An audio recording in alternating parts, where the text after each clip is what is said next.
Yo creo que ya arranquemos grabación. Yo creo que ya podemos entonces comenzar. Espera un momentico, a ver si esto queda mejor equilibrado aquí. Ay, Dios. Ay, pucha. Espera un momentico. Listo. Bueno. Listo.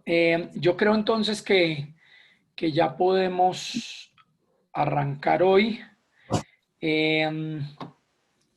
Voy a iniciar, venga a ver si esto me funciona como lo traté de hacer la otra vez, y es colocar esto aquí en Zoom, compartir pantalla, y venga a ver si esta vaina me funciona acá. Módulo 1. Listo. Ok. Después voy a cambiar el tipo de pantalla, pero quiero arrancar acá. Entonces, listo. Buenos días a todos. Ya tenemos 80 personas ya conectadas y listas. Entonces vamos a arrancar. Hoy tenemos el comienzo del módulo 2. Voy a hacer una transición del módulo 1 al módulo 2. Y entonces, un momentico, que esto no era el que yo quería. Un momentico, este no era. ¿Por qué me arrancó con ese? Ese no es el que yo quería. Está aquí. Que no arranca. Share. Módulo 2. A ver si me arranca con este. Sí, era este. Listo. Un par de cosas preliminares. En el Padlet de todo el grupo, nos falta que Valentina Latorre, Victoria Oviedo y Juan Diego Moreno hagan su adición al Padlet de todo el grupo, para que pongan un parrafito de algo de ustedes y su fotografía. Yo creo que eso es bien útil. A mí me ha servido mucho para saber quiénes están en el grupo y conocer un poquitico más de ustedes, más allá de su nombre, apellido y su código. El segundo punto es, ustedes tienen abonados unos ingresos en las cuentas corrientes, en su cuenta corriente. Probablemente en la próxima clase vamos a hacer algo con esos recursos que tienen ahí. Más adelante voy a empezar a trabajar un poco más con nuevos experimentos que vamos a hacer.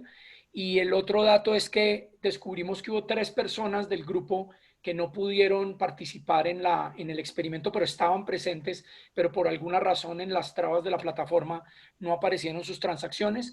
Entonces esas 3 personas que estaban presentes, que ya tenemos identificadas, pero que no pudieron hacer transacciones, lo que vamos a hacer es que les vamos a abonar en su cuenta corriente el promedio de lo que se ganó todo el mundo. Eso es para esas 3 personas que tuvieron esas dificultades. Y ahora lo que voy a hacer es unos sondeos rápidos de unas primeras preguntas como para calentar motores hoy. Entonces, algunas de ellas son anónimas, ahí los voy a colocar. Entonces, son 3 preguntitas para que contesten allí sobre cómo estamos en términos de estado de ánimo, en términos de conectividad. Y con el nuevo anuncio del rector sobre el tema del regreso al campus, quería preguntarles a ustedes sobre el tema del regreso al campus, que es un tema que siempre la gente tiene presente. Entonces, contestemos estas 3 preguntitas primero.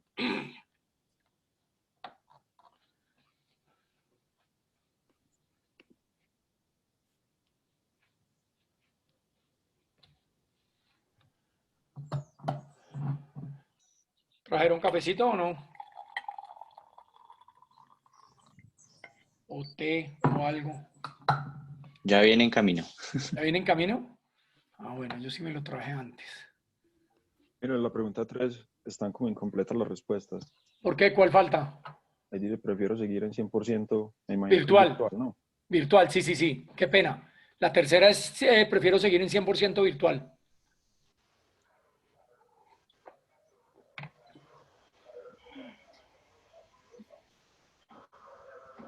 Toda la razón. En la tercera pregunta dice, prefiero seguir en 100% virtual. Y ojo que el prefiero puede ser por muchas razones. Estoy fuera de Bogotá, o no quiero, o no me debo contagiar, o me tengo que cuidar, o tengo que cuidar a alguien, pero simplemente si prefiere seguir en 100% virtual.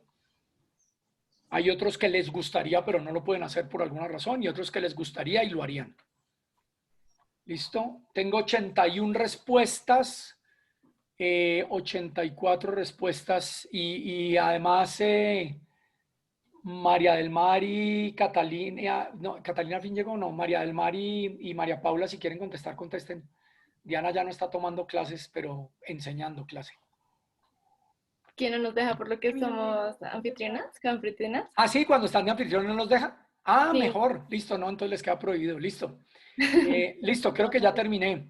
Entonces vamos a cerrar el polling. Eh, Muchas gracias. Estoy viendo cosas interesantes. En términos de Internet, el 68% de ustedes sigue igual, el 18% ha mejorado y el 14% ha empeorado. Para los que tienen dificultades o empeoramiento de Internet, si quieren recomendaciones, trucos buenos, traten de conectar cable de Ethernet a la conexión de Ethernet del computador. Si no tiene conexión de Ethernet, venden cositos como estos. Ah, es que no se ve, ahí se ve un poquitico. Que son adaptadores de cable de Ethernet con USB para conectar por cable de Ethernet al router que tienen en su casa. Ese le ha funcionado a muchos estudiantes con los que he trabajado. Y la otra es ver qué pueden negociar con su proveedor.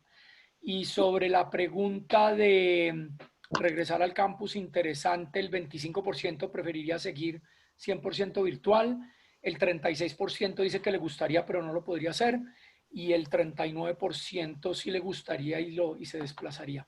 Listo. Bueno, entonces creo que con eso seguimos avanzando y ahora quiero hacer aquí mención a un par de cosas. Déjenme hacer esto más pequeño acá. Y es lo siguiente. Estamos haciendo la transición del módulo 1 al módulo 2. En el módulo 1, ustedes trabajaron sobre unas preguntas muy gruesas de motivación del curso relacionadas con el planeta y el sistema económico que hay vigente en el siglo XXI, y lo hicimos a través de una réplica simplificada de lo que es el capitalismo y la actividad económica, en donde los intereses privados de consumidores y vendedores entran en interacción en el mercado y generan bienestar, pero también generan problemas, y lo tratamos de representar a través del problema del cambio climático. Y ahorita voy a tomar eso un poquitico más adelante nuevamente. Pero también en ese primer módulo ustedes hicieron un par de lecturas, que es el artículo de Kenneth Boulding, del cual voy a trabajar una serie de elementos hoy, y el texto o 3 secciones del texto de Laudato Si, la encíclica del Papa Francisco, que tiene cosas también muy interesantes y que hoy voy a citar un par de párrafos que creo que son muy dicientes para lo que quiero tratar de comunicar hoy. Y por otro lado, un video para que no tuvieran que leer un texto que es mucho más denso, publicado de un artículo de un buen amigo que se llama Martin Sheffer, y que acaba de publicar un estudio muy grande con colegas de varias partes del mundo sobre el tema del cambio climático y las migraciones. Y va a tener que ver mucho con este problema de el planeta como la nave espacial, en esa metáfora de Boulding, que voy a tratar de transformar hoy a entrar al segundo módulo. Y en el segundo módulo lo que vamos a hacer es meternos de lleno al problema de la revolución capitalista. Y cuando digo el problema es qué transformaciones ha traído el capitalismo en términos de bienestar, pero también de sostenibilidad y de equidad.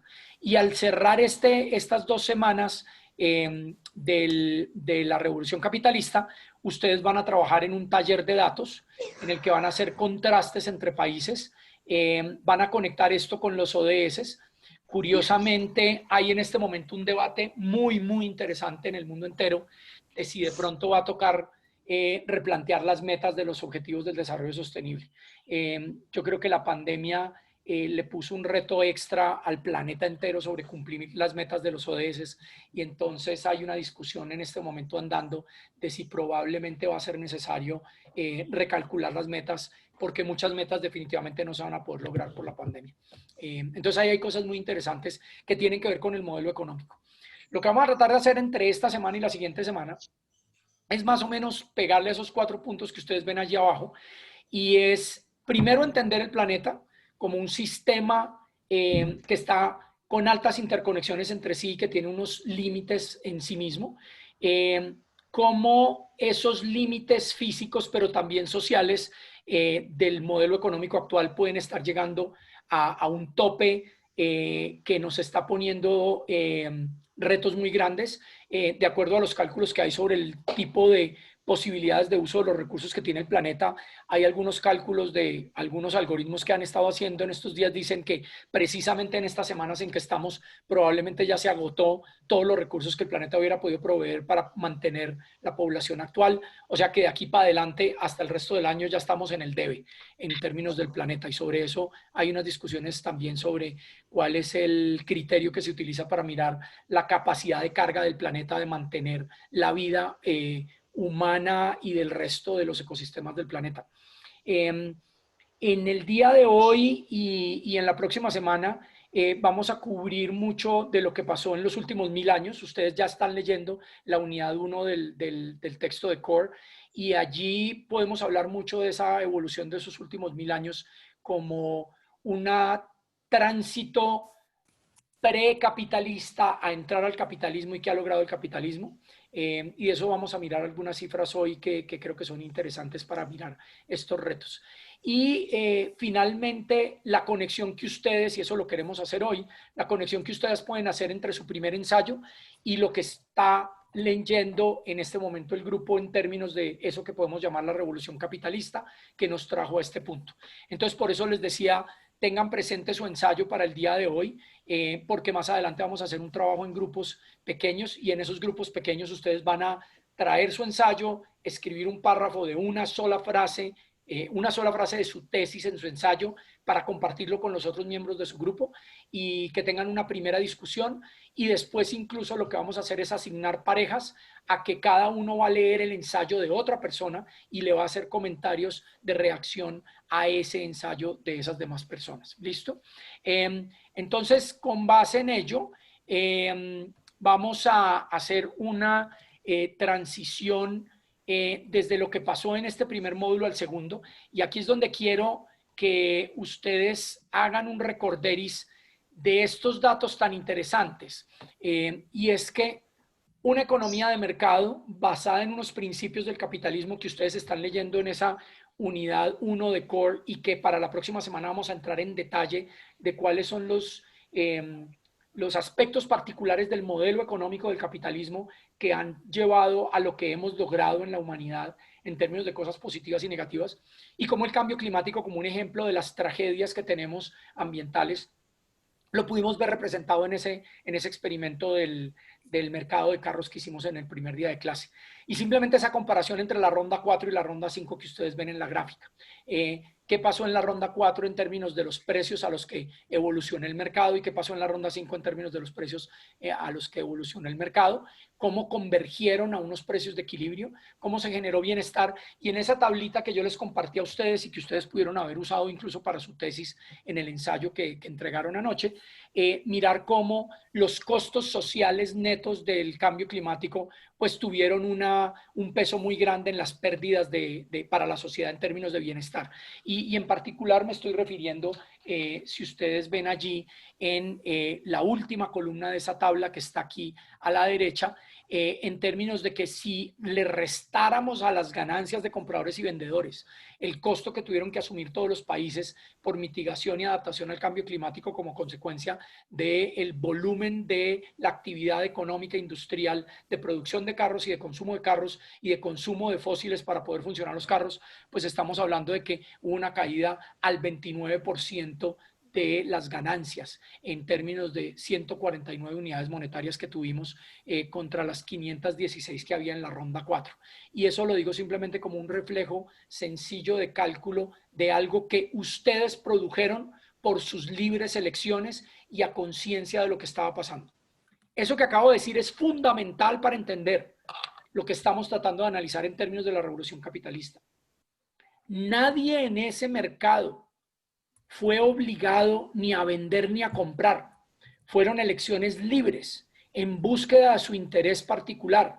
Puede ser que en su interés particular, ojo, puede ser que en su interés particular estuviera incorporado la preocupación por los demás o la preocupación por el medio ambiente. Eso es lo que vamos a trabajar en el tercer módulo del curso. sobre las interacciones sociales y las racionalidades individuales. De eso nos vamos a ocupar. Pero lo que quiero que entiendan es que en este sistema de economía de mercado, al pasar a la ronda 5, nadie obligó a ninguno de estos agentes a hacer esa transacción. Y cada uno buscando su interés particular. Y que en ese interés particular hubieran tenido o no en cuenta el bienestar de los demás o el bienestar del ecosistema del planeta, se lograron esas transacciones que están viendo en la pantalla y se lograron esos resultados que están viendo en la pantalla y colectivamente se generaron esas pérdidas sociales derivadas de los costos ambientales del cambio climático como consecuencia de esas decisiones y elecciones libres y descentralizadas de los actores, en que no teníamos un aparato regulador ni un planificador central, porque estamos hablando de una economía de mercado en el que hay un libre ejercicio de los derechos de propiedad, un libre ejercicio de entrar al mercado, una competencia entre compradores y vendedores y demás que llevaron a esos resultados. Esto que acabo de decir en síntesis lo vamos a ver en mucho más detalle en la segunda mitad de la unidad 1 de Core y en las discusiones que vamos a tener en la próxima clase. Pero quería destacar eso como resumen de dónde venimos y para dónde vamos. Y en función de eso, entonces, lo que voy a tratar de hacer ahora es que pasemos a un recuento histórico de dónde venimos y que, como siempre, es bueno mirar la historia. Y eso es lo que quiero que aquí en este momento pensemos con claridad a qué me refiero por historia en términos de los últimos 100 años de la humanidad. Y en esos últimos 100 años de la humanidad, cómo logramos encontrar unos resultados que podrían ser para algunos positivos y para otros negativos.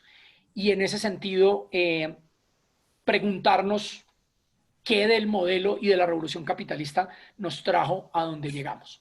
Entonces, empecemos con uno de los primeros datos que ustedes vieron allí.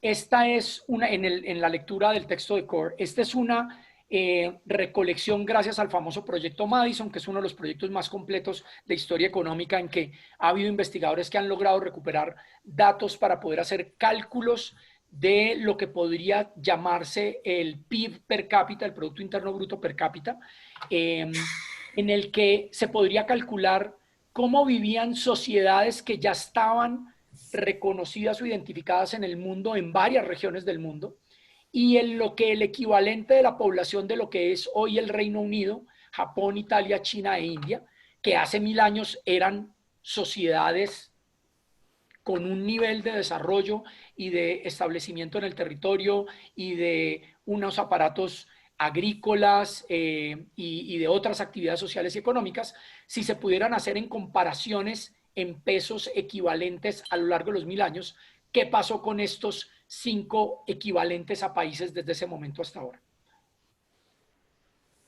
Y ustedes leyeron allí varias cosas interesantes sobre ese comportamiento. Por ejemplo, por allá en los años 1200, 1400, Italia era un potentado económico en términos de comparación en el PIB per cápita, si comparan ustedes allí, por ejemplo, con China, o comparan con el mismo Reino Unido, o con Japón.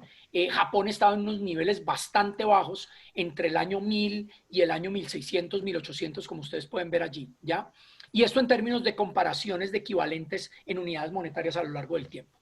Para aquellos de ustedes en el curso que no están familiarizados con la idea de qué quiere decir PIB o Producto Interno Bruto, por eso leyeron esa primera unidad de Core, porque allí está en mucho detalle cómo es que se calcula, cómo es que se estima esto, y de eso vamos a hablar un poquitico más adelante, y la próxima semana lo vamos a retomar. Entre otras, la misma pregunta de si el PIB es un indicador ideal o no para orientar las evaluaciones que hacemos normativas del sistema social, el sistema económico y de las implicaciones ambientales del sistema económico que están en la pepa, en el centro, en el núcleo del análisis de nuestro curso. Entonces, en sí mismo, la misma noción de PIB como tal y de dividirlo por el número de habitantes de un país va a ser también importante en ese análisis. Pero por ahora, sabiendo que es un indicador que usan muchísimos decisores, analistas en el mundo entero, y que se trató de poner como una métrica de comparación de peras con peras y manzanas con manzanas entre países. Es por eso que es interesante mirar en esas métricas de análisis de indicadores económicos cómo se han comportado ciertas sociedades a lo largo de los últimos 1000 años. Y no solamente mirar Occidente, sino mirar sociedades como China e India o Japón para comparar con Occidente, como está en este caso, que es el caso del Reino Unido o de la India. Eso por un lado. Pero resulta también que en esos 1000 años han pasado otras cosas, porque gracias a proyectos también, no solo como los de los economistas, de mirar en ese proyecto Madison el cálculo de los ingresos de las personas desde hace 1000 años, resulta que también desde hace 1000 años, de hecho mucho antes, los geólogos han sido capaces y los geocientíficos han sido capaces también de medir concentraciones de CO2 en la atmósfera. Y también de medir a partir de estimativos de qué se conoce del funcionamiento de la economía desde cuando aparece el carbón, desde cuando aparecen los combustibles fósiles, de emisiones de carbono a la atmósfera.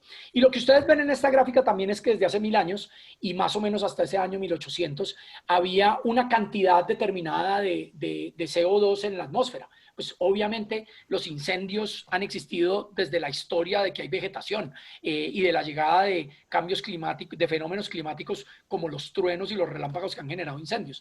Y de nuevo entonces tenemos una estimación en términos de comparación en el tiempo equivalente de una concentración de CO2 en la atmósfera durante los últimos 1000 años. Y en la línea naranja que ustedes ven ahí, las emisiones de carbono del planeta que se pudieron haber empezado a estimar hacia mitad de los 1700 a los 1800 y que después de los 1800, y esto está asociado a la historia de la revolución industrial y la revolución capitalista, una disparada en el consumo de los combustibles fósiles, que son uno de los grandes emisores de carbono. Ojo, no los únicos. Hay muchas más actividades humanas que generan carbono a la atmósfera. Pero esto simplemente para que vean la evolución en términos de las emisiones de carbono y las concentraciones de carbono en la atmósfera medidas con estos mismos criterios. Y si seguimos en esta misma línea de qué ha pasado en los últimos 1000 años, entonces también las variaciones en términos de temperatura, y lo que tenemos aquí es desviaciones promedio de lo que sería la media de temperatura en esos últimos 1000 años, en su equivalente entre 1961 a 1990, cogiendo eso como un estándar, y cuánto han variado las temperaturas para arriba y para abajo. Y lo que ustedes ven ahí, de nuevo, es que desde los últimos 1000 años en adelante, si uno mira una tendencia desde hace 1000 años a los años 1700, 1800, incluso una pequeña tendencia a una desviación o a un, por decirlo así, enfriamiento con respecto a ese nivel de referencia del final del siglo XX. Y de pronto a partir de los 1800 en adelante, una trepada sistemática de esas temperaturas con respecto a ese estándar, que llegando al final del siglo XX podemos observar allí también en ese sentido. Y ustedes ven el común denominador en esas tres o cuatro gráficas que ven allí con relación a los últimos 1000 años y lo que en el texto de Core se viene llamando el palo de hockey, como esa tendencia durante prácticamente 800 años de estabilidad de muchos de estos indicadores, y a partir de los años 1800 una disparada grande de todos estos indicadores que ustedes están viendo allí. Eso es el planteamiento de cómo se expresa el cambio,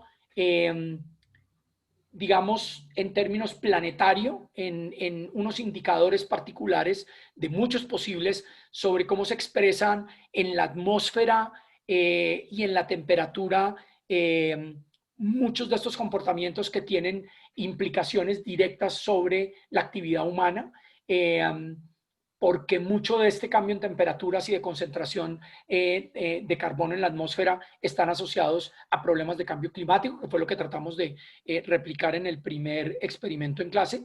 Y por otro lado, los mejoramientos en términos económicos también de distintas sociedades alrededor del mundo, en lo que podríamos llamar eso del PIB per cápita como un indicador que nos da alguna pista sobre ello.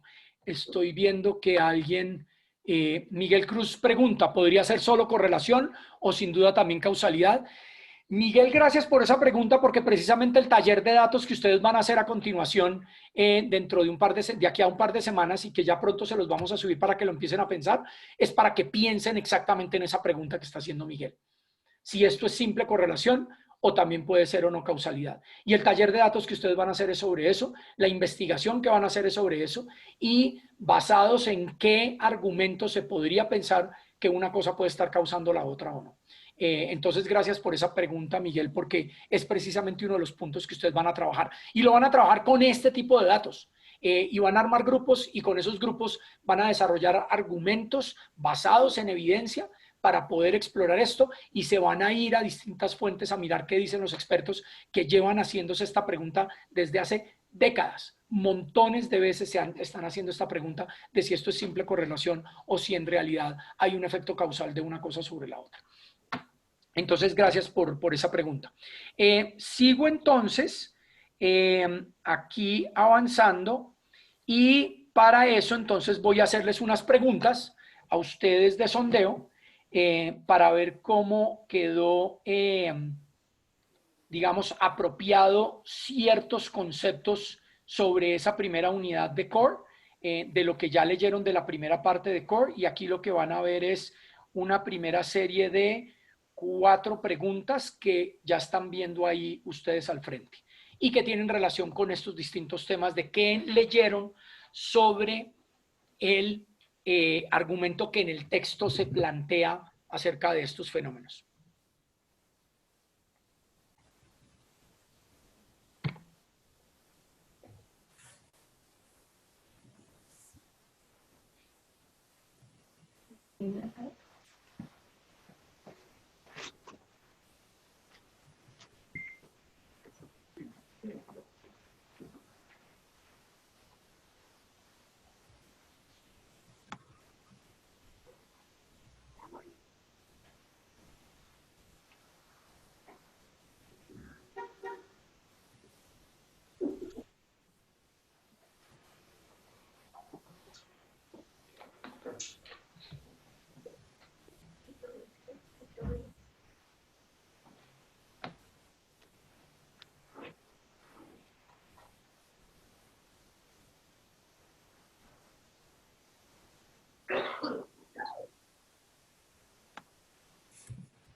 María Alejandra dice que no le sale el sondeo.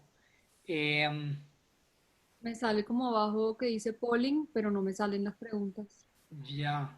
Debe estar en una ventana emergente o a algún lado de las pantallas. Por favor, revisa eso. Sí, porque sí hay gente que ya está contestando. María Alejandra, revise si de pronto lo tiene como una opción de pantalla emergente aparte y está escondido detrás de algún lado. Ok, ya mismo.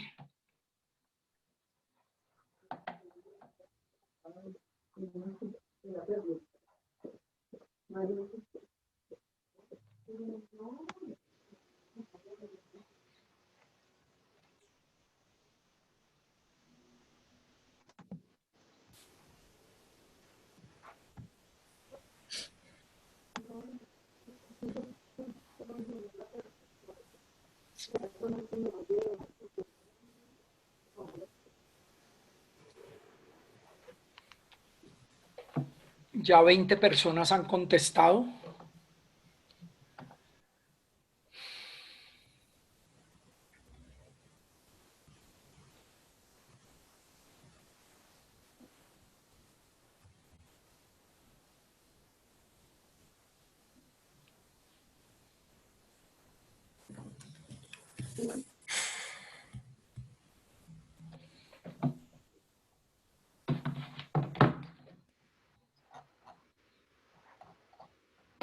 No están tan difíciles, ¿o sí?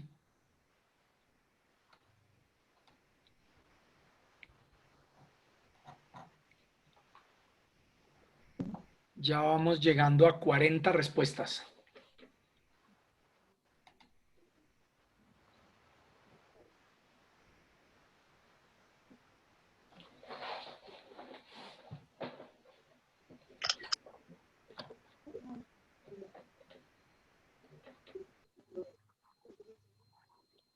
Ya vamos llegando a 50. Voy a dar un minuto más para que cerremos esta.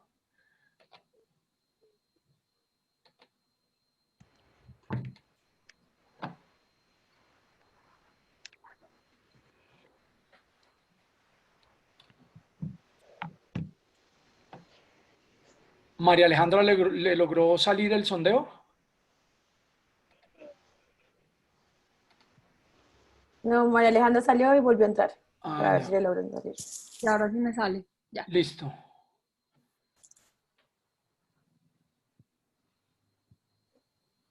Llevo 70 respuestas hoy.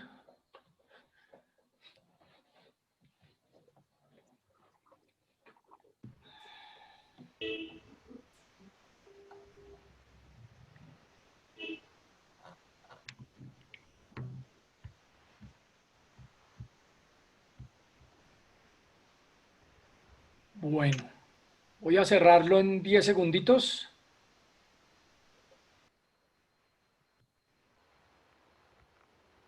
Cinco, 4, 3, 2, 1 y cierro acá, listo. Bueno,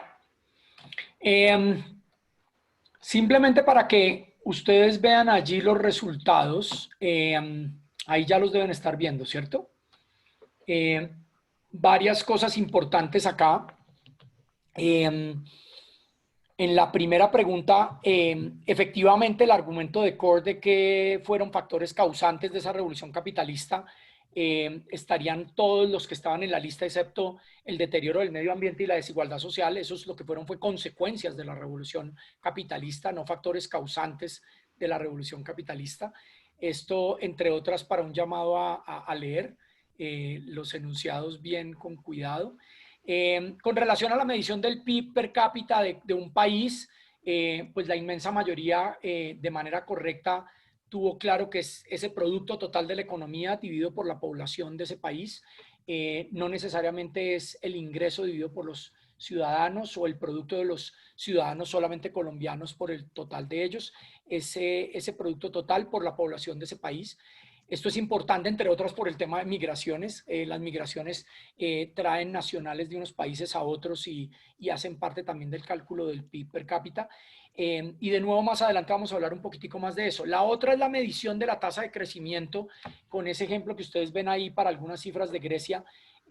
La mayoría de ustedes correcta, o 2/3 partes de ustedes correctamente hicieron el cálculo, y esto se puede hacer a veces el cálculo rápido sin necesidad de calculadora de cuánto puede ser más o menos la proporción del cambio, y correctamente 2/3 partes de ustedes identificaron que fue una caída del PIB del 2.35%.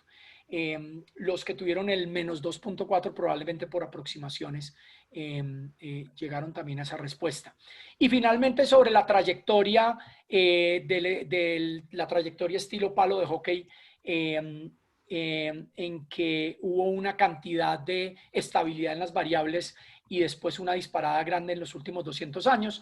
Efectivamente eso se reconoció, y lo acabamos de ver en las gráficas, para el PIB per cápita, para la concentración de CO2 atmosférico, también para la productividad laboral, que ustedes lo leyeron en el texto de Core con varios ejemplos fascinantes de innovaciones tecnológicas que hicieron que la producción por cada unidad de mano de obra se hubiera disparado también, pero no necesariamente para la desigualdad. Sobre la desigualdad los fenómenos son distintos y ya vamos a ver ahorita más adelante algunos de ellos. ¿Alguien tiene una pregunta?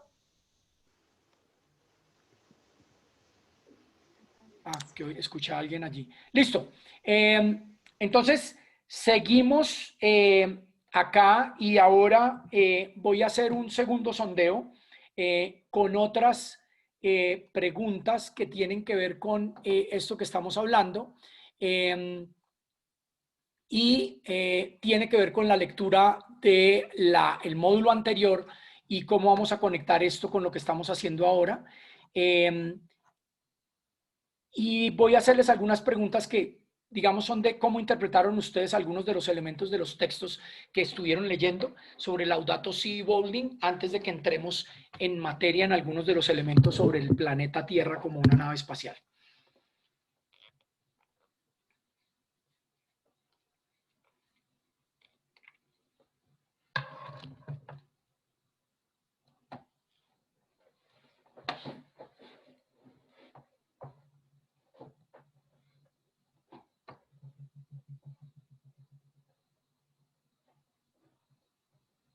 profe, qué pena en la segunda. Profe, en la... Lo deja así, lo deja escoger una. Sí, Juan Manuel está sí, diciendo yo algo, también. perdón.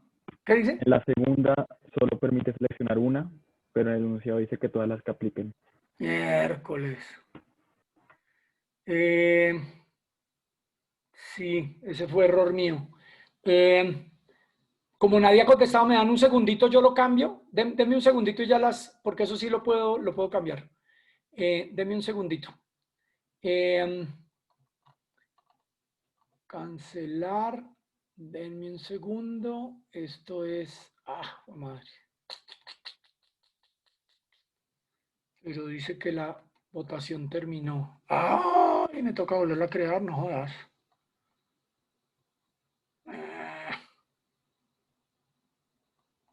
Miércoles, qué pesar. No me deja editarla aquí. Denme un segundo a ver si soy capaz de hacerla otra vez. Ay, ay, ay.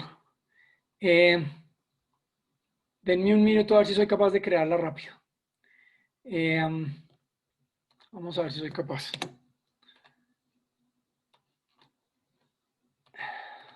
No, la embarré. Porque al cancelarla no me permitió. La votación terminó. Denme un momento acá. A ver si la puedo armar. Hombre, y estaban buenísimas esas preguntas. No, el error fue mío. Denme un segundo acá, un momentico. Qué vaina.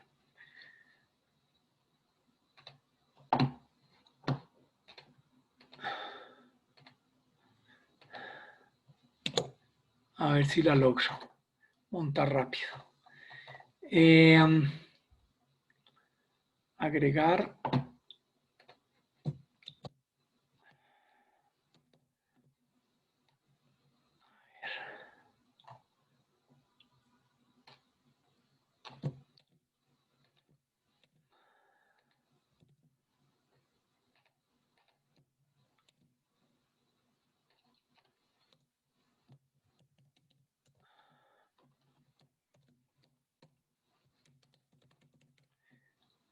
Ya como vamos de tiempo, yo creo que mal. Vamos a ver si la logro.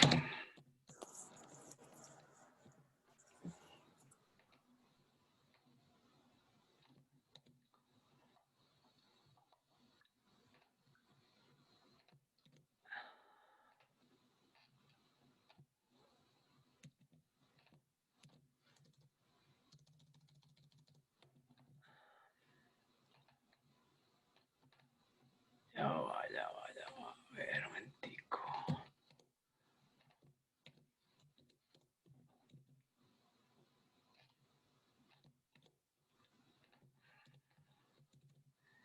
Se va a demorar un rato. Un momento.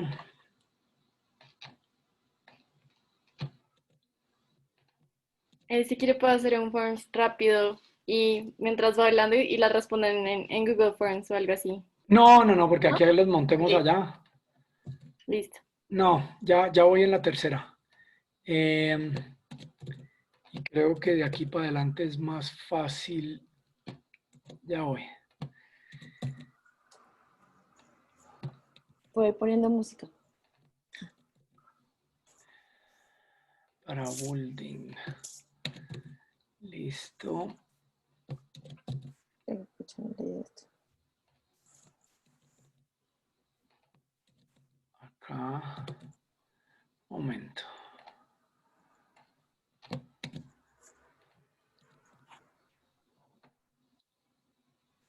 Ya voy en la quinta.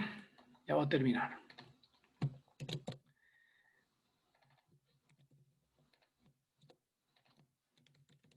Listo. Sexta.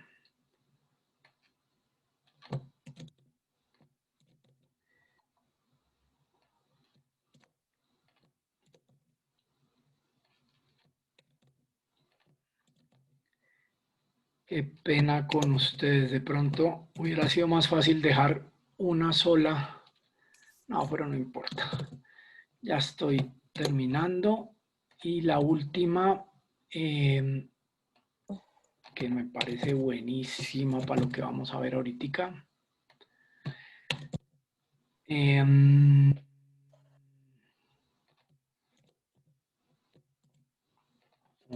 Un quinto.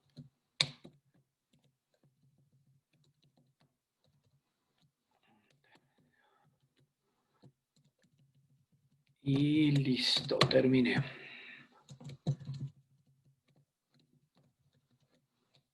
A ver si funciona. Y esta la vamos a llamar segundo intento para que me quede grabada aparte. Listo. Y entonces la de múltiple era la segunda, ¿no? Opción múltiple. Sí. Listo. Y las otras sí dan de una sola respuesta. Sí. También. También y también. Listo. Guardar. Vamos a ver si funciona. Listo. Entonces, voy a hacer el polling otra vez y lo que voy a hacer es el segundo intento y listo, ahí estuvo. Qué pena con ustedes.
A ver cómo vamos.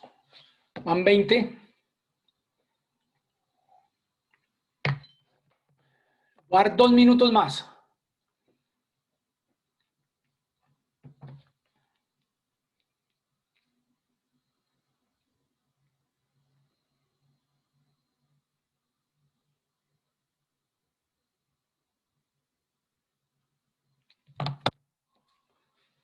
Van 30 que ya completaron.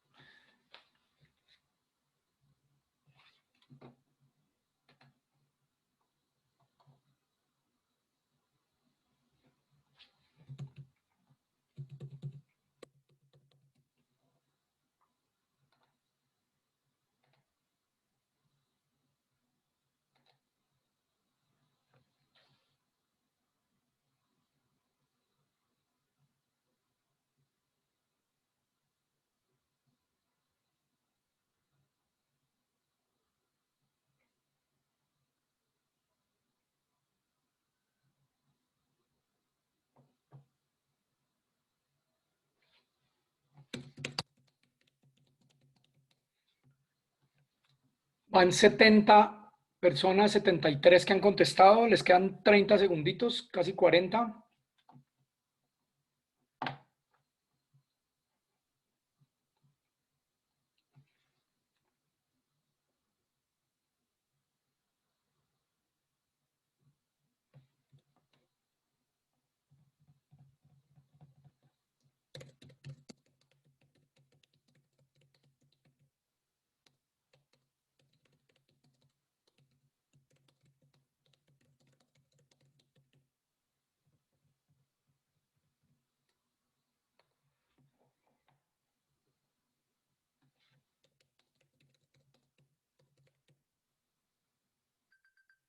Bueno, listo. Voy a cerrar ahí 83 respuestas.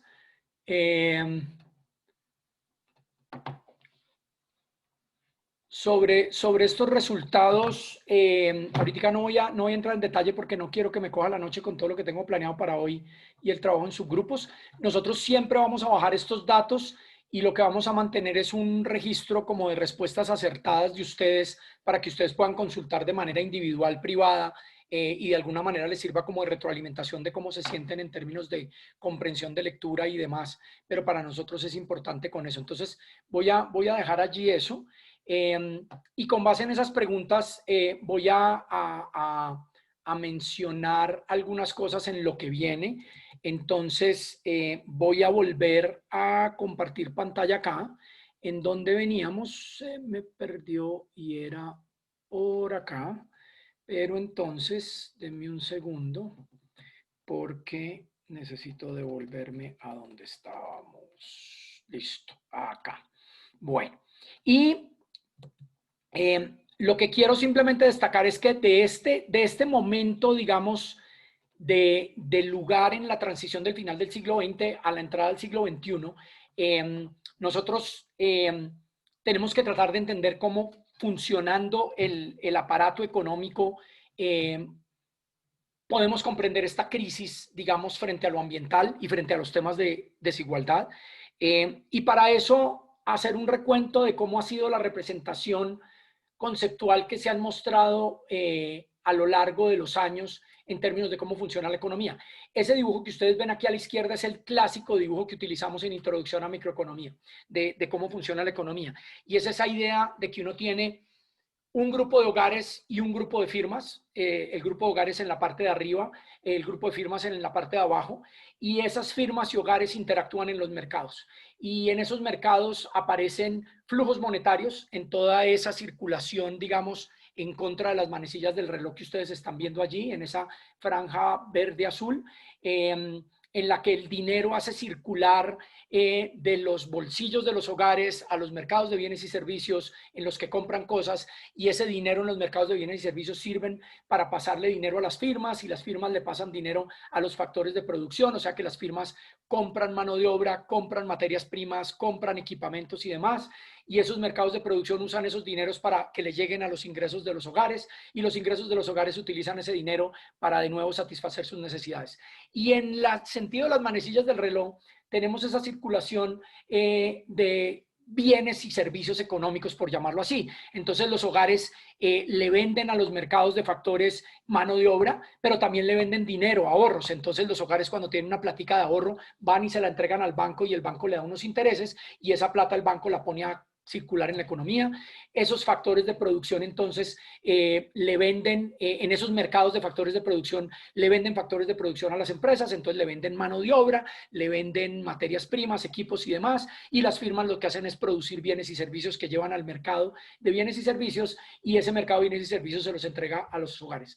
Fíjense que en esa configuración de la economía no aparece el problema ambiental, porque esto probablemente tiene mucho más que ver con la economía del vaquero, la economía del cowboy de recursos ilimitados, y por lo tanto el entorno alrededor de este gráfico es de recursos ilimitados.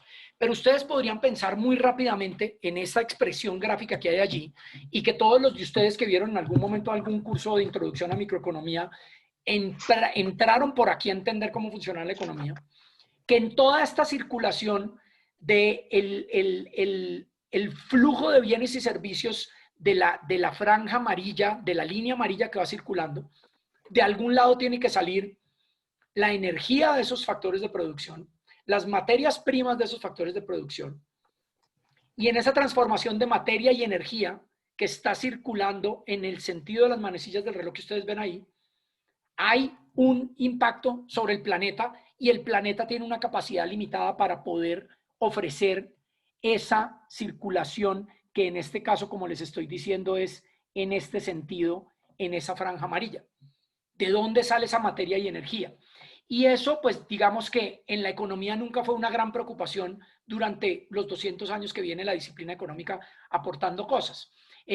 Pero en la realidad, cuando uno ve la evidencia de lo que está pasando, es ese entorno físico general afuera que rodea la biosfera y que rodea la sociedad y la sociedad que rodea la economía. Y es apenas en esa parte de la economía que ustedes ven ahí adentro que está ese funcionamiento que ustedes están viendo ahí en esa expresión gráfica de la izquierda. Pero eso está rodeado de una sociedad que tiene normas culturales, que tiene leyes, que tiene prácticas culturales, que tiene normas sociales de comportamiento. Y alrededor de eso está una biosfera que incluye una subsuelo, el suelo, los ecosistemas, la atmósfera, y alrededor de eso está todo ese entorno físico que está determinando por las leyes de gravedad, por el funcionamiento climático, por el funcionamiento geológico, un montón de cosas que están rodeando y limitando eso. Entonces, en ese sentido, tenemos que pensar con mucho más claridad que la economía en realidad se puede expresar, y el dibujo de la derecha es una expresión mucho más acertada que la de la izquierda original de los textos de economía, una expresión que ustedes leyeron en el libro, en el texto en esa unidad 1, en la que ese biosfera o entorno físico alrededor de la sociedad efectivamente determina que la economía en esa operación de intercambios entre empresas y hogares, ahí están todavía las empresas y hogares, que intercambian bienes y servicios y fuerza de trabajo o también recursos financieros o ahorros, también está generando unos impactos sobre el entorno y también está generando otros impactos sobre el entorno en términos de generar por el consumo de los hogares o por la producción de las empresas una explotación, un impacto sobre la capacidad de absorción del ecosistema de todos esos residuos que genera la producción y el consumo. Y por otro lado, está tomando del ecosistema materias primas y energía para poder hacer funcionar esos hogares y esas empresas. Y en ese sentido, pues empiezan a aparecer las preocupaciones por la capacidad del ecosistema de aguantar. Y esa es la metáfora que ustedes leyeron de Boulding sobre la nave espacial Tierra. Boulding, en otro momento distinto, hizo una de las frases que más se ha citado y que ha circulado por todos lados en Internet, donde decía: cualquiera que crea en el crecimiento exponencial, que el crecimiento exponencial puede ir por siempre en un mundo finito, es o un loco o un economista. Kenneth Boulding fue presidente de la Asociación Americana de Economistas. Fue un economista muy renombrado, muy reconocido, y es uno de los patriarcas de lo que se podría llamar hoy la economía ecológica. Uno de los grandes pensadores desde la teoría general de sistemas y de la economía de cómo repensar el problema económico. Y esta expresión gráfica que ustedes ven ahí, probablemente en el mismo sentido de la que vieron en la diapositiva anterior, es una mejor expresión que incorpora el componente termodinámico, el componente de las leyes de la termodinámica de la primera y segunda ley y de los límites del planeta, de que uno no puede pensar que el planeta tiene una posibilidad de proveer materia y energía de manera infinita para los humanos. Ahora, él mismo en el texto, ustedes lo leyeron, reconoce que obviamente hay una entrada y salida del sistema cerrado planeta. Hay entradas de energía solar y hay salidas de energía térmica de baja calidad por la ley de la segunda ley de la termodinámica, es decir, la entropía. Pero en ese sentido, la mayoría de actividades que están sucediendo dentro del planeta están sometidas a esos límites planetarios de capacidad del planeta de producir la materia y energía necesaria para mantener lo que son más de 7.000 millones de personas habitando el planeta con todas sus necesidades. Y que dentro de ese sistema cerrado de planeta hay unos intercambios de materia y energía que le entran al sistema económico, y ese sistema económico, en todo ese procesamiento de consumo, producción, mercados y demás, le devuelve al ecosistema la misma energía, pero degradada. Ese es el problema de la entropía. Y de eso, Boulding y Georgescu Reagan y otros grandes autores que originaron lo que fue la economía ecológica en contraste con lo que se llamaba la economía ambiental o la economía de los recursos naturales. Esta gente lo que dice es: la segunda ley de la termodinámica hace que sea muy difícil poder mantener un sistema económico basado en crecimiento ilimitado. Y por eso dice Boulding, eso se le ocurre solamente o a un loco o a un economista, burlándose de su misma profesión o haciéndole un llamado a su misma profesión de que hay que tener mucho cuidado con esa percepción de que el planeta aguanta para todo. Y de ahí sale su metáfora de la nave espacial Tierra. Esa nave espacial Tierra, que tiene una capacidad limitada, que por el funcionamiento de la primera ley de la termodinámica y segunda ley de la termodinámica, que ustedes aprendieron desde el colegio en física, la mayoría de ustedes, hay unos límites que mantiene el planeta para poder sostener el funcionamiento de la sociedad y de todas las funciones ecosistémicas que necesita el planeta, incluso sin humanos. Porque en todo caso la entropía sigue allí, incluso sin humanos. Eso es importante. Y hay una segunda metáfora que a mí me gustaría incorporar acá, y es la segunda metáfora del Titanic. Yo asumo que la mayoría de ustedes vieron la película del Titanic, o por lo menos se saben la historia del Titanic. Y la metáfora del Titanic tiene un montón de elementos que a mí me gustaría conectar con la metáfora de la nave espacial Tierra. Uno de esos primeros elementos tiene que ver con el reto de poder maniobrar esta nave espacial. Y por eso uso esa imagen de la izquierda atribuida a ese señor Ginsberg. Imagínense cómo maniobrar esa nave espacial. Y mucho de lo que le pasó al Titanic tiene que ver con lo que estoy planteando como la maniobrada del planeta Tierra. La posibilidad de que al planeta Tierra le podamos dar giros en el ritmo o curso que está siguiendo, en frenar o acelerar su velocidad y en dar timonazos hacia un camino u otro, por ejemplo, de desarrollo económico o de desarrollo tecnológico o de cambio social frente a cómo vamos a distribuir bienes y servicios entre las personas, que es el siguiente punto que voy a tocar. Uno de los problemas del Titanic era que era muy difícil maniobrar en el corto plazo semejante nave tan grande flotando en el océano. Uno de los problemas grandes es que el tiempo que pasa entre que a usted le alertan que viene un iceberg que le rompió el caparazón y usted poder maniobrar y tratar de evitar un accidente o tratar de evitar mayor daño que causa o no ese iceberg. O incluso desde antes cuando le advierten de que viene un iceberg y se va a estrellar con nosotros. El momento en que se toma una decisión de maniobra y la respuesta de la nave para poder reorientarse hacia donde debería ser un mejor curso, es un tiempo suficientemente largo en el que pasan muchas cosas. Y eso es lo que pasa en el maniobrar la nave espacial Tierra. Todo lo que tenemos hoy de concentraciones de CO2 en la atmósfera es el resultado de cientos de años de acumulación atmosférica de dióxido de carbono. Y todo lo que maniobremos hoy con respecto a ese tema, no vamos a ver las consecuencias ni la semana entrante, ni el año entrante, ni en 5 años, y quién sabe si en una década o en 2.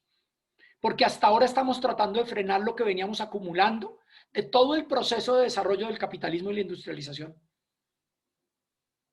Y todo lo que hagamos hoy, vamos a ver muy lentamente, como en el Titanic, las respuestas de la nave espacial en pegar un timonazo hacia un camino más sostenible. Entonces hay una respuesta muy lenta.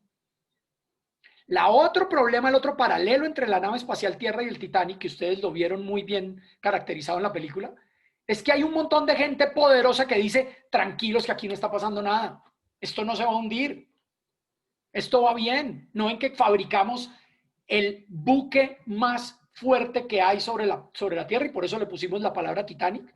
Y hay un grupo de gente en el poder en el planeta Tierra que está diciendo que frescos que aquí no va a pasar nada. Que eso va desde los negacionistas del problema del cambio climático hasta los optimistas con el desarrollo tecnológico diciendo tranquilos que nos vamos a terminar inventando una aspiradora que chupe el CO2 de la atmósfera y no genere el calentamiento global, hasta otros que van a decir tranquilo que un calentamiento de 1 grado, 2 grados no va a ser tan grave y simplemente vamos a tener la posibilidad de desarrollar tecnología para poder vivir con otra agricultura y otros sistemas de vivienda y otros sistemas de construcción. Entonces hay unos paralelos muy interesantes con el problema del Titanic y el problema del planeta Tierra. Hay un tercer no paralelo que me parece importante y es que a diferencia del Titanic, en el planeta Tierra no hay un comandante que responde a unos solos intereses y está tomando él solo las decisiones. En el planeta Tierra tenemos la soberanía de las naciones, que hace que cada país tenga todavía un poder decisorio sobre qué hace en su territorio, de si quiere deforestar más o menos, o quiere impulsar más o menos las energías fósiles, o quiere sacar más o menos carbón, o quiere desarrollar más o menos energía eólica o solar. y no hay un gran organismo internacional que tenga poder coercitivo sobre las naciones. Claro que hay acuerdos internacionales, y hay acuerdos internacionales basados en organizaciones internacionales multilaterales que pueden tener algo de injerencia, pero no hay un solo gran navegante que defina para dónde timonear el planeta Tierra. Y eso hace todavía más difícil ese reto, además de los dos retos anteriores que estaba mencionando sobre el Titanic. Pero quería traer a colación eso porque me parece que es una metáfora importante, interesante, de conectar con la metáfora de la nave espacial. Pero hay un segundo dato que quiero que ustedes vean porque es absolutamente fascinante, y es quiénes se salvaron en el Titanic. Estos son datos de historiadores en un libro publicado por este señor Garrett en 1986, sobre los registros oficiales que hay de quienes se salvaron del Titanic. Ustedes han oído muchísimo en la prensa, en las mismas películas y demás, siempre esa idea de que primero hay que salvar a las mujeres y a los niños. Estos son los datos reales de cuántas mujeres, cuántos hombres, cuántos niños, cuántas niñas se salvaron en términos de porcentajes del total de población que venía en el Titanic al momento de hundirse, en primera clase, en segunda clase y en tercera clase.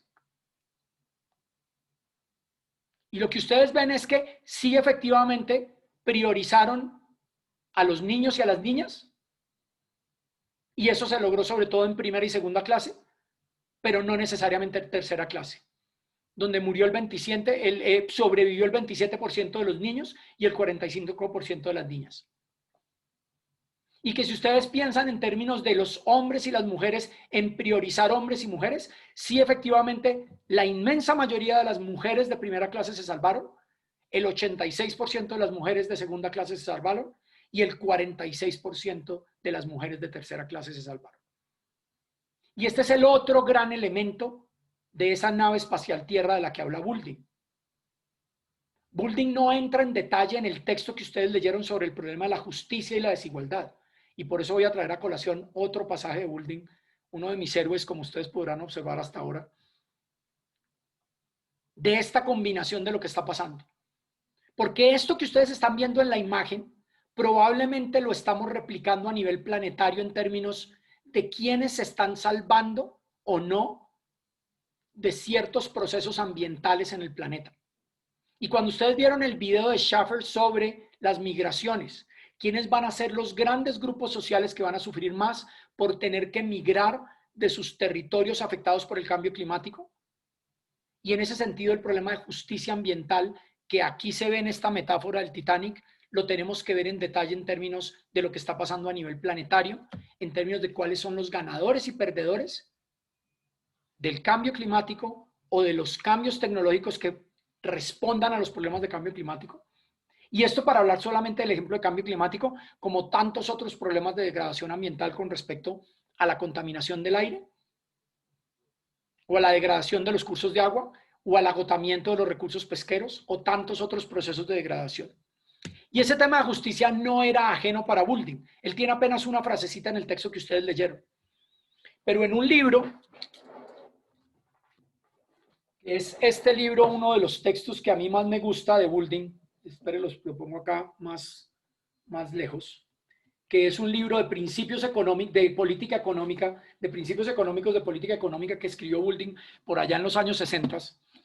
En el comienzo de un capítulo sobre justicia económica, un libro de economía sobre política económica, con un libro sobre justicia económica, escribe en verso, porque Boulding le encantaba escribir en verso, diciendo algo así que traduzco libremente: las democracias no se pueden dar el lujo de dejar la injusticia ignorada, y aunque puede causarles a ellas algo de sorpresa el encontrar dónde es que exactamente se encuentra esa injusticia, nosotros sabemos menos claramente lo que significa justicia que descontento. Y así la búsqueda de la justicia lleva a balancear el desierto con las necesidades. Y esa es una buena parte del punto que estoy tratando de comunicar. Cuando uno mira estos datos de qué hizo en el contrato social que gobernaba esa situación de emergencia en el momento del hundimiento del Titanic y que en últimas nos lleva a preguntarnos en nuestro planeta Tierra cómo están siendo de manera distributiva, en términos de justicia distributiva, siendo asignados los beneficios y los costos del sistema económico y también de los impactos ambientales de ese sistema económico.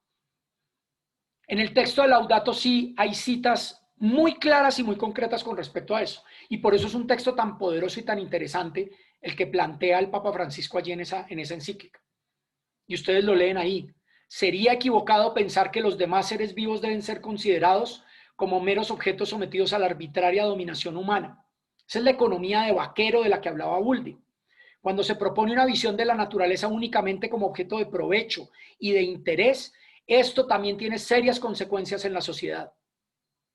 Y aquí estoy tejiendo desde Boulding con esa idea de cuál es la economía, de vaquero o de astronauta, pero también si ese ser humano está asumiendo la naturaleza simplemente como fuente de aprovechamiento y de riqueza. Y dice Laudato, la visión que consolida la arbitrariedad del más fuerte ha propiciado inmensas desigualdades, injusticias y violencia para la mayoría de la humanidad, porque los recursos pasan a ser del primero que llega o del que tiene más poder, y el ganador se lleva todo. Traten de conectar por un segundo, si pensamos en una economía de la nave espacial Tierra, una economía de astronauta y no una economía de vaquero. ¿Cuál contrato social necesitamos dentro de la nave espacial Tierra?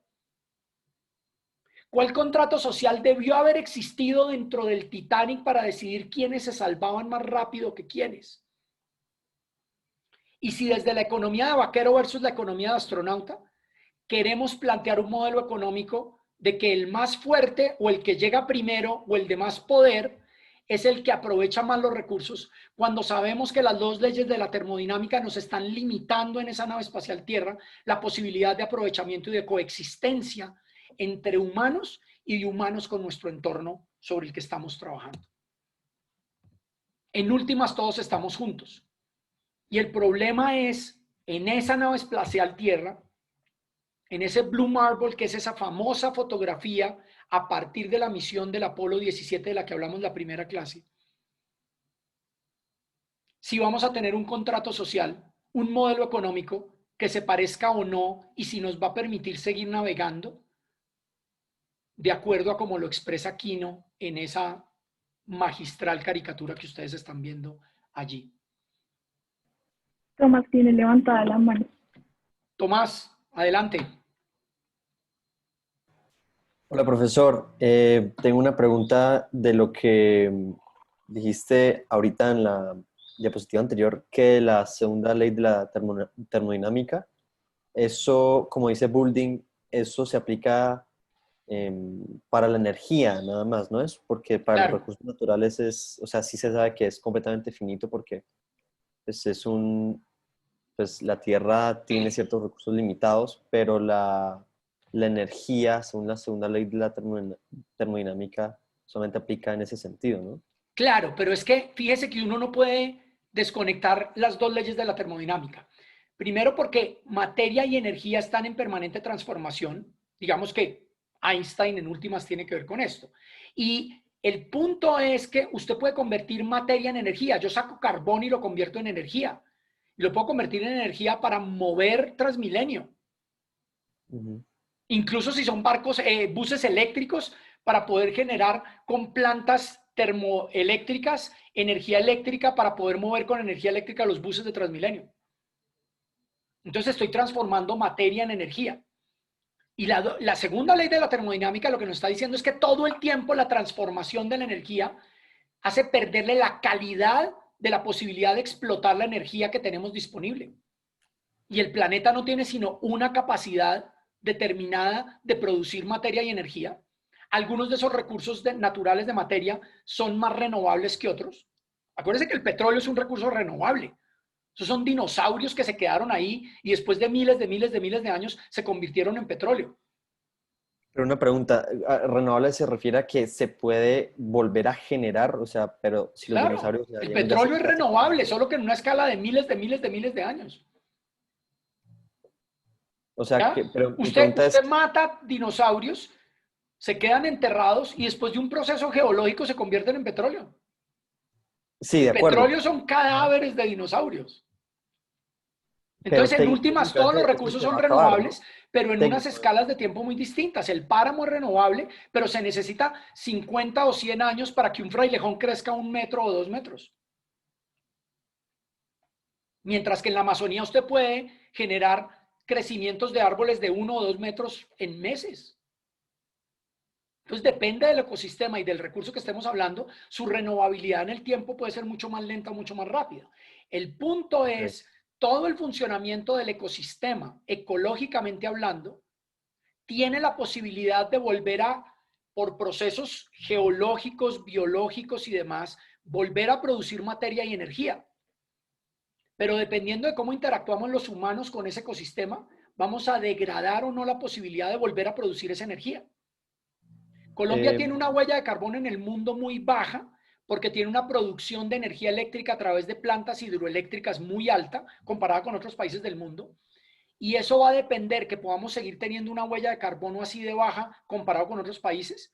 Si seguimos manteniendo la capacidad de las cuencas hidrográficas para proveer agua para llenar los embalses, para que los embalses llenos se puedan seguir utilizando para generar energía eléctrica y tener mucha menos huella de carbono que si estuviéramos produciendo energía eléctrica con plantas termoeléctricas quemando carbono gas. Pero ojo, si no conservamos las cuencas hidrográficas no va a fluir suficiente agua. Si degradamos las cuencas hidrográficas vamos a generar muchísima erosión y la erosión va a arrastrar barro en esos ríos que llenan los embalses y esos embalses de las hidroeléctricas se van a colmatar. Ese es el término técnico que usan. Colmatar quiere decir que el barro se va acumulando debajo poco a poco en el fondo y entre más barro se acumule abajo en el embalse, menos columna de agua hay para producir energía que pasa de energía potencial a energía hidroeléctrica a través de las turbinas que utilizan. Entonces, si no hacemos ese manejo integral de cuencas, lo que vamos a hacer es reducir la vida útil de los embalses y la vida útil de las hidroeléctricas y por eso, acompañado con problemas de cambio climático, de pérdida de cobertura, y voy a hablar de eso en un segundo, perdemos la posibilidad de seguir generando energía hidroeléctrica que es de mucha menos huella de carbono que, por ejemplo, la energía basada en carbono o en gas. ¿Listo? Listo. Ok. Gracias. ¿Había más preguntas? Bueno, entonces, sigo con este tema y es que estas metáforas yo quiero que las entendamos en términos de lo que está pasando en el contrato social de la nave espacial Tierra y de lo que está pasando dentro de ese planeta tanto biológica como ecológicamente. Y para eso me parece interesante de nuevo que se devuelvan al texto de Laudato Si. Ahí hay algunas citas que van a quedar en sus notas de clase para que vean de cómo hay un reconocimiento claro de cómo está todo conectado, la relación entre los humanos y la relación de los humanos con su ecosistema, ¿ya? Y como decía ahí en ese segundo párrafo de Laudato Si, además lo que sucede en una región ejerce directa o indirectamente influencias en las demás regiones. Así, por ejemplo, el consumo de narcóticos en las sociedades opulentas provoca una constante y creciente demanda de productos originados en regiones empobrecidas. Colombia ha sido víctima de esa interdependencia de la que se está hablando allí. El documental que ustedes vieron de Martin Sheffer, donde hace un recuento sobre todo este estudio sobre migraciones y que, como ustedes contestaron en el sondeo, 1/3 de la población mundial en los próximos 50 años se tendría que trastear de donde está ahora si dejamos seguir el mismo curso del cambio climático que tenemos. 1/3 de la población tiene que ver con estas interconexiones. Y hay un video muy corto que quiero que veamos en este momento, porque creo que habla mucho de que si no terminamos de comprender toda esta interconexión ecológica en los ecosistemas como sistemas complejos adaptativos, desde un pensamiento más sistémico del problema, no vamos a poder entrar en más detalle en cómo vamos a repensar los modelos económicos que necesitamos para generar armonía entre humanos y de los humanos con el resto del ecosistema. Entonces, si me van a funcionar las cosas acá, voy a tratar de poner este video con ustedes y lo vamos a ver y voy a ver si soy capaz de tenerlo listo acá. Entonces, voy a compartir pantalla. De paso se ha dicho, escríbanme por el chat quienes ya habían visto este video de cómo los lobos cambian los ríos, si alguien lo ha visto ya. Solo los que lo han visto, para saber si... De hecho, creo que lo pueden hacer levantando la mano. Creo que hay una opción de levantar la mano. Para ver si alguien ya lo había visto. Y mientras tanto yo lo voy a tratar de poner acá. Entonces creo que es este y acá. Y ustedes lo van a poder ver aquí. Y tengo que compartir con ustedes un momento.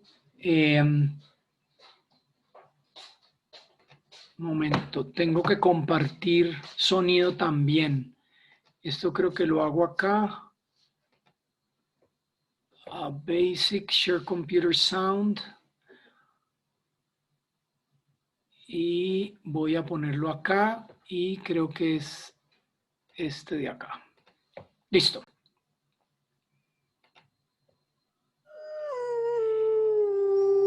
Ahí lo están viendo, ¿cierto? Sí, se ve. Sí, ahí se ve.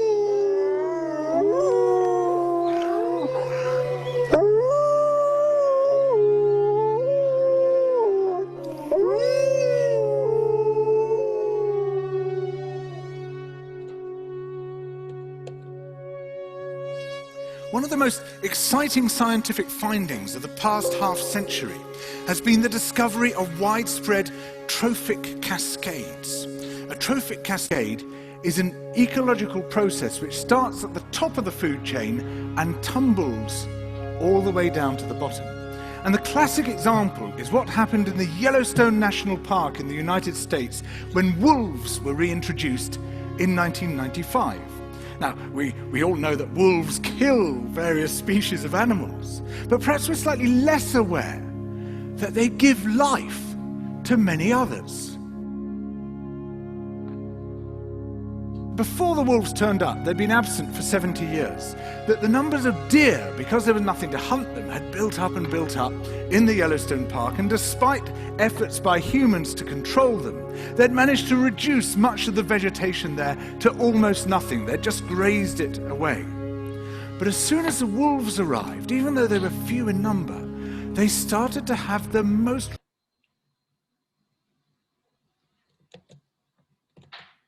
thing.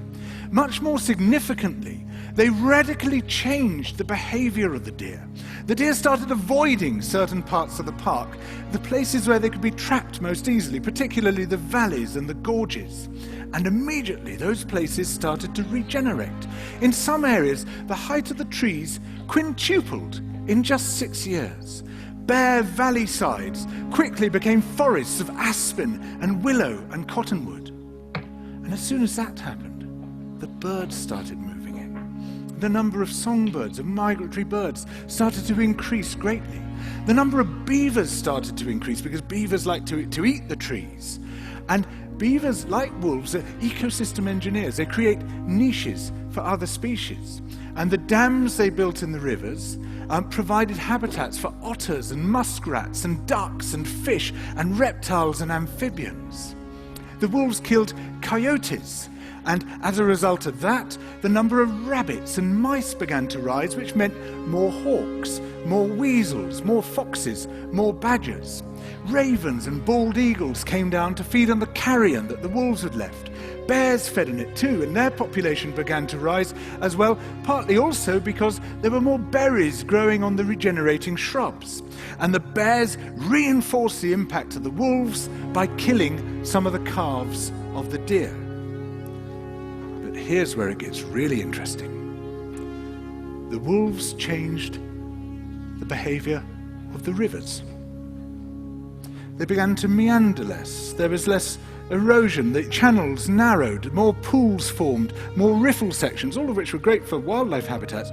The rivers changed in response to the wolves. And the reason was that the regenerating forests stabilized the banks so that they collapsed less often, so that the rivers became more fixed in their course. Similarly, by driving the deer out of some places and the vegetation recovering on the there was less soil erosion because the vegetation stabilized that as well. So the wolves, small in number, transform not just the ecosystem of the Yellowstone National Park, this huge area of land, but also its physical geography.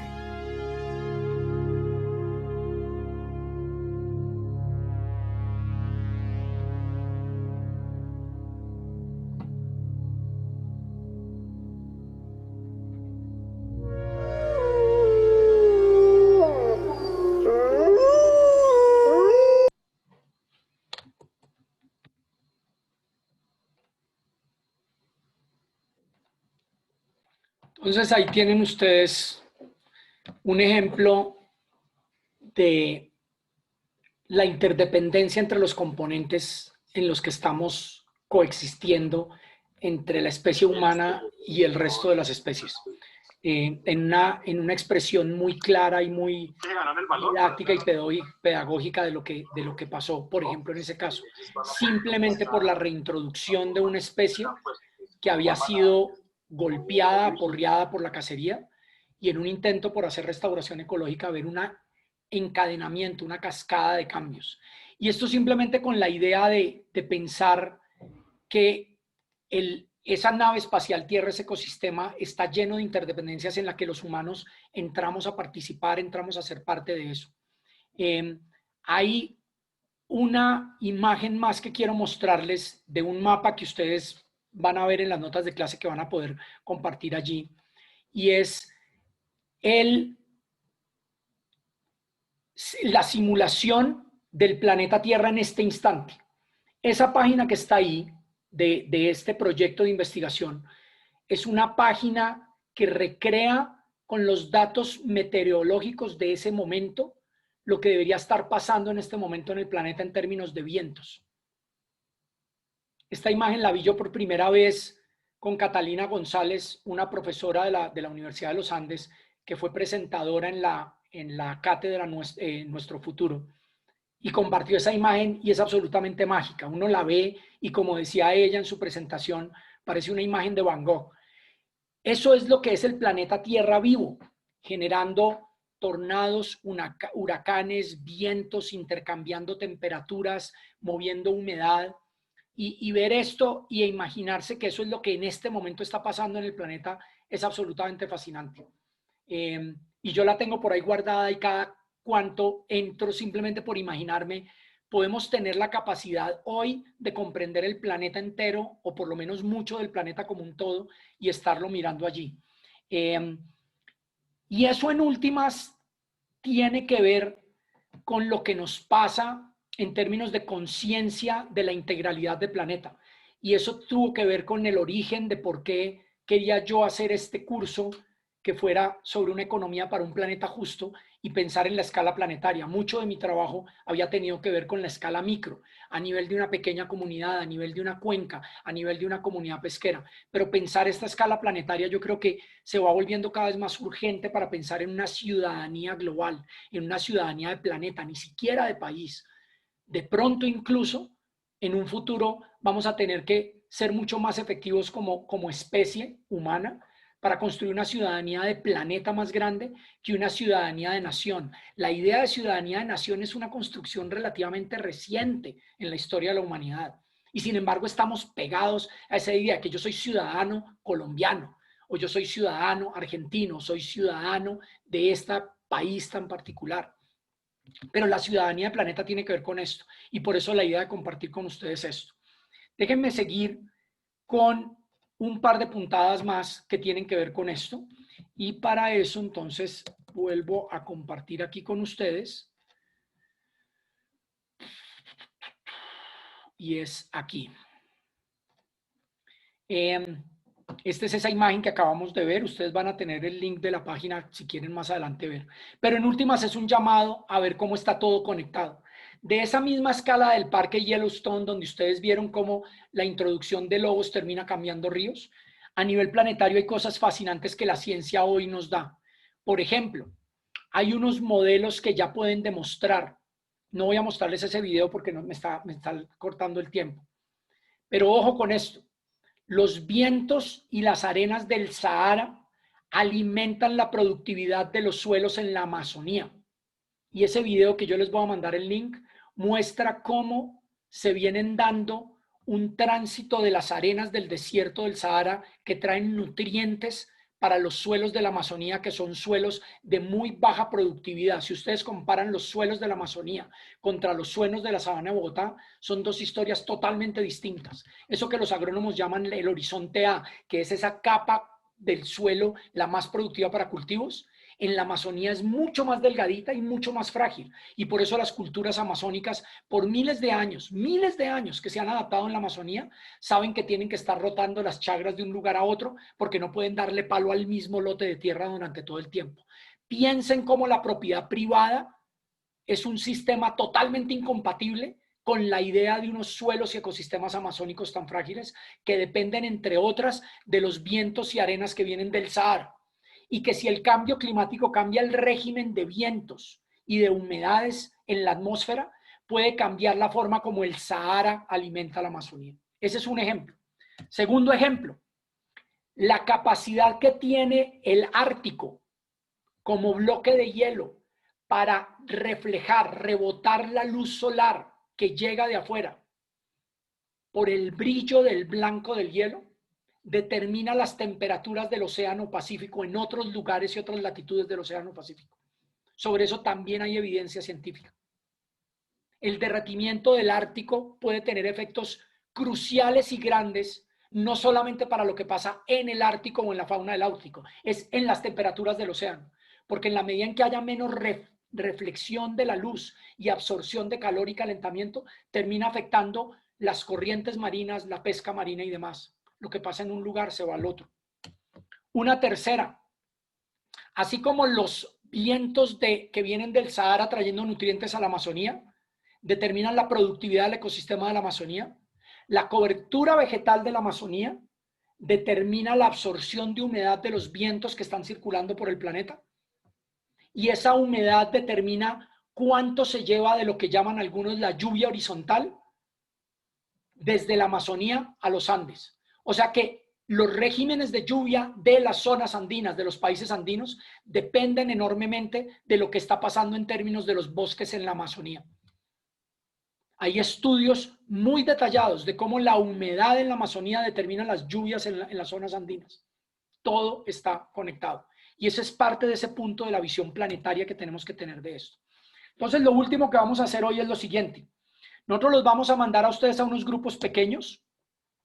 Se van a reunir en grupos que van a ser más o menos de 6 personas, que dependiendo de la asignación aleatoria que van ahora, y van a trabajar en un muro, en un Padlet que le vamos a asignar a cada uno de sus grupos. Entonces nosotros los vamos a mandar a los grupos y nos vamos a meter grupo por grupo a darles el link del Padlet en blanco que ustedes van a tener.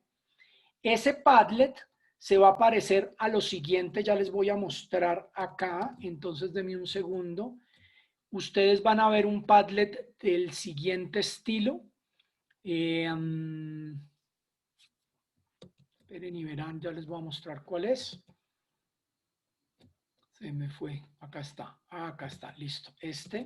Entonces ustedes van a ver un Padlet del siguiente estilo en blanco y que va a tener un número de grupo. Entonces va a haber 15 grupos entre ustedes y van a tener esto en blanco y allí van a poder hacer doble clic y escribir algo, poner su nombre, Juan Camilo, y van a escribir su tesis en una frase. Su tesis del ensayo que entregaron ayer, ¿ya? ¿Listo? Y lo van a escribir allí. Voy a borrar este porque yo no pertenezco a este grupo y allí ustedes vieron qué es lo que van a hacer. Y ustedes entonces lo que van a hacer es lo siguiente, y eso es lo que queda en el resto del curso. Van a trabajar en esos grupos de 6 personas en que van a ver el muro, van a escribir en ese muro ese ejercicio de qué dijo su tesis que entregaron ayer en una frase, ¿ya? Y van a conocerse un poquito más con los otros que están en su grupo. Si quieren, hablan el Padlet general del curso, que ya todos lo deben haber visto, para que se familiaricen con los que están en su grupo. Y en este nuevo Padlet en blanco, que va a quedar ahí grabado y que nosotros vamos a bajar, ustedes van a escribir la tesis suya propia, y después van a leer las tesis de los demás. Van a calificar, porque tiene estrellitas, las tesis de los demás en términos de qué tan clara es la tesis y qué tan interesante es, sin importar que estén de acuerdo o no con esa tesis. Y van a utilizar la posibilidad de conectar una tesis con otra si creen que está relacionada, utilizando la opción en el Padlet de conectar con una flecha una tesis con otra tesis. ¿Ya? Entonces, ya voy a contestar el chat ahorita si hay preguntas. Y una vez ustedes lean, evalúen y conecten las tesis del grupo, y si quieren discutirlas entre ustedes en el resto de la clase, van a tener una mejor apreciación de los... ¿En qué punto? Ya voy a responder dudas, déjenme terminar de explicar esto. Y una vez terminen de leer las tesis de los demás en el Padlet y conecten las tesis y evalúen las tesis de los demás, ustedes van a escoger una tesis de alguien más en su grupo y ustedes van a escribir un párrafo corto, máximo 100, 200 palabras de aquí al fin de semana, de reacción a la tesis de alguien más. ¿Cuál es el propósito de este ejercicio? Primero, ayudarles a crear un ambiente de coevaluación en el que ustedes reaccionen a lo que los demás están haciendo, que sean críticos constructivos, propositivos, que le devuelvan reacciones a los otros compañeros diciendo entendí esto, no entendí esto, estoy de acuerdo con usted por esto o no estoy de acuerdo con usted con esto, y que creemos un ambiente en el que podamos conversar entre todos en este momento en el que no podemos estar en un aula físicamente todos teniendo estas conversaciones, sino que tenemos que hacerlo a través de estas plataformas. Entonces, rápidamente, ahorita los mando a grupos. Antes de mandarlos voy a aclarar dudas. Los mando a grupos, van a quedar en grupos de 6 personas, de pronto habrá un par por ahí de 7. En esos grupos van a verse quiénes son, van a llenar su Padlet con su nombre y una frase que resuma la tesis de su ensayo que entregó. Van a ver las tesis de los demás, las van a calificar, las van a conectar si creen que están conectadas y van a escoger una tesis de alguien más o un ensayo de alguien más, que es el ensayo que ustedes